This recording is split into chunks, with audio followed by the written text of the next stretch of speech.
ഭൗതിക വിദ്യാഭ്യാസം ഇഷ്ടം പോലെ നമ്മൾ കൊടുക്കണം. ബട്ട് ധാർമ്മിക മൂല്യങ്ങൾ നമ്മൾ വീട്ടിൽ നിന്നാണ് കൊടുക്കേണ്ടത്. അവര് നോക്കുന്നുണ്ട്, അവര് നോക്കി കാണുന്നുണ്ട്. ഈ ക്യാമറയ്ക്ക് മുൻപിൽ നിൽക്കുന്നത് പോലെയാണ് നമ്മുടെ മക്കൾക്ക് മുൻപിൽ നമ്മള്. ഹൈ പ്രിയപ്പെട്ടവർ, ഇവിടെ ക്യാമറ ഇല്ലേ? ഇതാ ക്യാമറ. ഈ ക്യാമറ എനിക്ക് നേരെ തിരിച്ചു വെച്ച ക്യാമറ നിങ്ങൾക്ക് ഓരോരുത്തർക്കും നേരെ ഇങ്ങനെ വരുമ്പോ നമ്മൾ എന്ത് ചെയ്യും? ഹൈ കാസർഗോട്ടുകാരെ നിങ്ങൾ എന്ത് ചെയ്യാ? തട്ടൊക്കെ ഒന്ന് മൊഞ്ചാക്കൂലേ? ഇല്ലേ?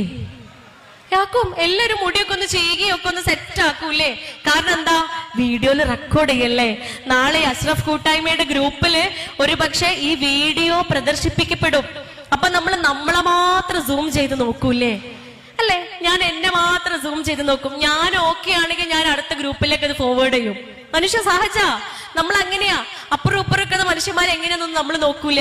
നമ്മളെ മാത്രം നോക്കിയിട്ട് നമ്മള് ഫോട്ടോ അല്ലെങ്കിൽ വീഡിയോ അത് ഫോർവേഡ് ചെയ്യും. പക്ഷെ ഉണ്ടല്ലോ, ആ ഫോട്ടോ ആ വീഡിയോ കുറച്ച് പ്രശ്നമുള്ളതാണെങ്കിലും അത്രയങ്ങ് ഭംഗിയില്ലാത്തതാണെങ്കിലും അതിന്റെ മൊഞ്ച് കൂട്ടാൻ, അതിന്റെ ഭംഗി കൂട്ടാനുള്ള ആപ്ലിക്കേഷൻസ് ഇന്ന് അവൈലബിളാ. വിവിധ തരം ആപ്ലിക്കേഷൻസിൽ ഇട്ടിട്ട് ആ വീഡിയോസ് ഒക്കെ നമുക്ക് മൊഞ്ചാക്കിയിട്ട് ഫോർവേഡ് ചെയ്യാം.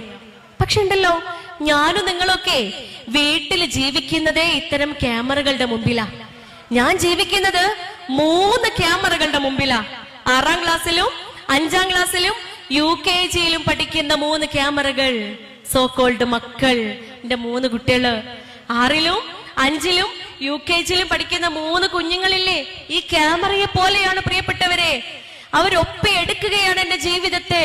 ഉമ്മ ഉപ്പ എന്ത് പറയുന്നു, ഓരോ ഉമ്മ ഉപ്പ എന്ത് സംസാരിക്കുന്നു, ഓരോ ഉമ്മ ഉപ്പ എങ്ങനെ പെരുമാറുന്നു, ഓരോ ഉമ്മ ഉപ്പ എങ്ങനെയാണ് സാമ്പത്തികമായി കാര്യങ്ങളൊക്കെ കൈകാര്യം ചെയ്യുന്നത്, അവരെങ്ങനെയാണ് വീട്ടിലുള്ള പ്രായമായ ഉമ്മയോടും ഉപ്പയോടും പെരുമാറുന്നത്, അവർ പരസ്പരം എങ്ങനെയാണ് ഇടപെടുന്നത്, അവരെങ്ങനെയാണ് അയൽപക്കത്തുള്ള ആളുകളോട് പെരുമാറുന്നത്, അവരെങ്ങനെയാണ് വീട്ടിലേക്ക് കയറി വരുന്ന ഒരു യാചകനോട് പെരുമാറുന്നത്, അവരെന്തെല്ലാമൊക്കെയാണ് കാണുന്നത്, എന്തെല്ലാമൊക്കെയാണ് കേൾക്കുന്നത്, എന്തെല്ലാമൊക്കെയാണ് അനുഭവിക്കുന്നത്. ഇങ്ങനെ ഓരോ ചലനവും, എന്റെയും എന്റെ ഇണയുടെയും ഓരോ ചലനവും പ്രിയപ്പെട്ടവരെ ഈ മക്കൾ ഒപ്പിയെടുക്കുക.